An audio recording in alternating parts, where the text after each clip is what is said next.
Assalamualaikum warahmatullahi wabarakatuh. Kembali bersama saya Alifuddin Al-Ubaidillah. Pada kesempatan kali ini kita akan membahas mengenai teks eksposisi. Pada jenjang SMP kalian juga sudah mempelajari teks eksposisi. Nah, sekarang kita akan mempelajarinya kembali dan akan memperdalaminya. Pernahkah Anda berpendapat? Tentunya pernah, seperti mengomentari teman Anda, mengomentari idola Anda, itu merupakan suatu pendapat. Nah, teks eksposisi itu merupakan pendapat, pengertiannya seperti berikut. Teks yang berisikan pendapat atau argumen terhadap sesuatu, agar pembaca dapat mengetahui informasi yang ingin disampaikan. Nah, jadi di sini merupakan teks yang berisikan pendapat. Pendapat kita nanti akan dibaca oleh pembaca dan berisikan informasi-informasi yang kita sampaikan. Ciri-cirinya yaitu yang pertama informatif, sesuai dengan pengertiannya, dapat mengetahui informasi yang ingin disampaikan. Maka teks eksposisi berisikan informatif, informasi-informasi yang ada. Dan informasi yang ada berdasarkan fakta, kebenarannya nyata, tidak mengada-ngada. Kemudian yang ketiga, gaya informasi yang mengajak. Mengajak di sini yaitu kita sebagai penulis teks eksposisi, kita akan mempengaruhi pembaca agar setuju atau sependapat dengan pendapat kita. Maka dari itu gaya informasinya itu mengajak. Kemudian yang terakhir, menggunakan bahasa baku. Nah, pada teks eksposisi yang digunakan adalah bahasa baku. Berbeda ketika Anda mengomentari atau berpendapat pada sosial media misalnya. Anda mengidolakan idola Anda, mengomentarinya di Instagram, komen Instagram misalnya.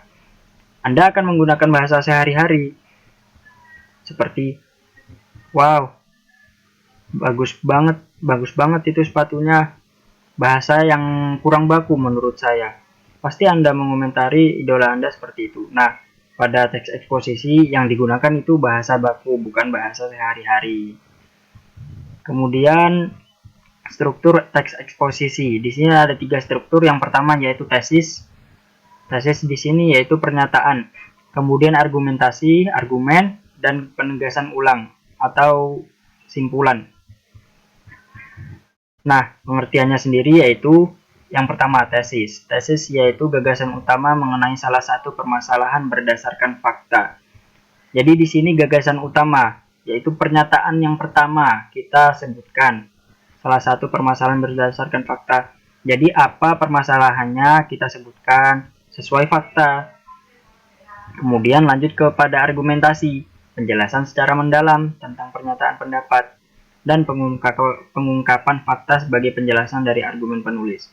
Setelah kita menyampaikan gagasan kita, pernyataan kita yang awal, lalu kita berargumentasi, kita menjelaskan secara lebih mendalam, mendetail tentang apa pendapat kita dan faktanya, penjelasannya mengapa kita begitu. Kemudian yang ketiga ditegaskan kembali. Penegasan ulang berisikan kesimpulan atau saran atas pendapat kita. Jadi kesimpulannya pendapat kita itu seperti ini. Bagaimana seperti ini, sarannya ini seperti ini, seperti itu. Penegasan ulang, ditegaskan ulang kembali pendapat-pendapat kita itu. Itu 3 ini merupakan struktur dari teks eksposisi. Nah, berbicara fakta dan opini. Pendapat itu ada 2, bisa berpendapat sesuai fakta atau berpendapat sesuai opini kita sendiri. Nah, kalau sesuai fakta itu sifatnya bersifat objektif. Ciri-cirinya ini bersifat objektif. Kemudian fakta itu kebenaran yang telah terjadi. Jadi fakta itu bersifat objektif sesuai dengan kenyataan yang ada, real, dunia nyata. Terus kebenarannya itu sudah terjadi. Misalnya tadi ada kebakaran. Maka ya itulah faktanya, terjadi kebakaran, memiliki data yang akurat. Contohnya ya ini. telah terjadi kebakaran di Kompleks Kejaksaan Agung Republik Indonesia pada tanggal 22 Agustus 2020. Pada hari itu, terjadi kebakaran di Kompleks Kejaksaan Agung.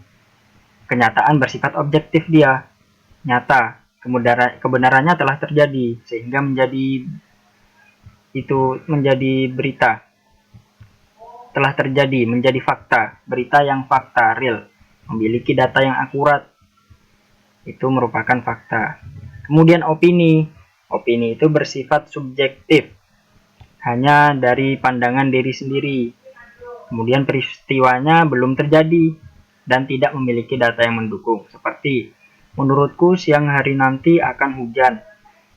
Kan belum terjadi, hanya berkata menurutku. Tidak ada data yang mendukung juga. Contoh lain seperti, teman saya itu cantik menurut saya. Nah, cantik itu menurut saya, tidak menurut teman-teman saya. Bisa berbeda pandangan lagi menanggapi wajahnya itu, atau cantik ataukah tidak, begitu. Itu merupakan perbedaan fakta dan opini. Sudah cukup jelas saya kira.